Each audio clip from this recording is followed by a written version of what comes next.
بسم اللہ الرحمن الرحیم۔ ایک خاتون حضرت داؤد علیہ السلام کی خدمت میں حاضر ہوئی اور عرض کیا، اے خدا کے نبی، آپ کا پروردگار عادل ہے یا ظالم؟ حضرت داؤد علیہ السلام نے فرمایا، تیرا ناس ہو اے خاتون، تو کیا بات کر رہی ہے؟ رب تعالیٰ تو سراسر عدل انصاف ہے، وہ ذرا برابر بھی کسی پر ظلم نہیں کرتا۔ پھر اس سے پوچھا کہ تم ایسا کیوں کہہ رہی ہو؟ تمہارا قصہ کیا ہے؟ اس عورت نے اپنا قصہ بیان کرنا شروع کیا۔ اے خدا کے نبی، میں ایک عورت ہوں، میری 3 بچیاں ہیں جن کی پرورش میں اپنے ہاتھ سے سوت کاٹ کاٹ کے کرتی ہوں۔ میں دن بھر اور بعض اوقات راتوں کو جاگ کر سوت کاٹتی ہوں۔ گزشتہ روز میں اپنا کاٹا ہوا سوت ایک سرخ کپڑے میں باندھ کر اسے بیچنے کے لیے بازار جانا چاہتی تھی تاکہ اس کی آمدنی سے بچیوں کو کھانے پینے کا بندوبست کروں، لیکن اچانک ایک پرندہ مجھ پر ٹوٹ پڑا اور سرخ کپڑے کا ٹکڑا جس میں نے سوت باندھ رکھا تھا اسے گوشت کا ٹکڑا سمجھتے ہوئے لے اڑا۔ میں یوں ہی حسرت و یاس سے ہاتھ ملتے رہ گئی۔ اب میرے پاس کچھ نہیں کہ اپنی بچیوں کو کھانا ہی کھلا سکوں۔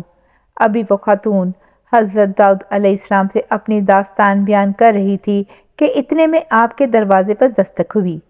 حضرت داؤد علیہ السلام نے آنے والے کو گھر میں داخل ہونے کی اجازت مرحمت فرمائی۔ اجازت ملتے ہی 10 تاجر یکے بعد دیگرے اندر داخل ہوئے، جن میں سے ہر ایک کے ہاتھ میں 100 دینار تھے۔ تاجروں نے عرض کیا، خدا کے نبی، ہمارے ان دیناروں کو ان مستحق تک پہنچا دیں۔ حضرت داؤد علیہ السلام نے پوچھا، میرے پاس یہ مال حاضر کرنے کا سبب کیا ہے؟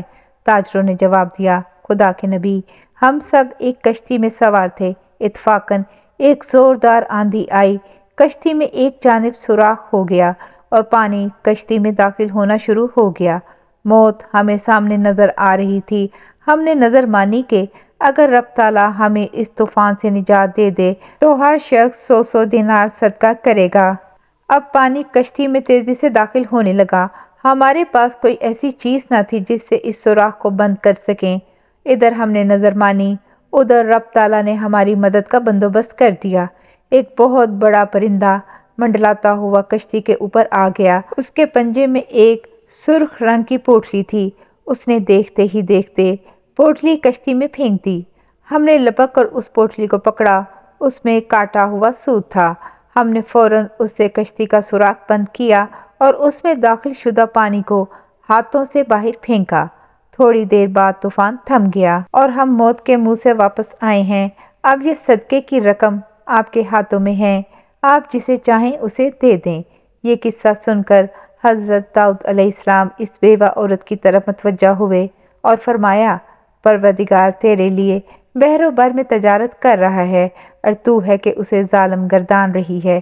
پھر آپ نے وہ دینار اس خاتون کے حوالے کرتے ہوئے فرمایا، جاؤ انہیں اپنی بچیوں پر خرچ کرو۔ سبحان اللہ، جزاک اللہ خیر۔ اس خوبصورت واقعے کو صدقہ جاریہ سمجھتے ہوئے شیئر کریں اور چینل کو سبسکرائب کریں۔ جزاک اللہ خیر۔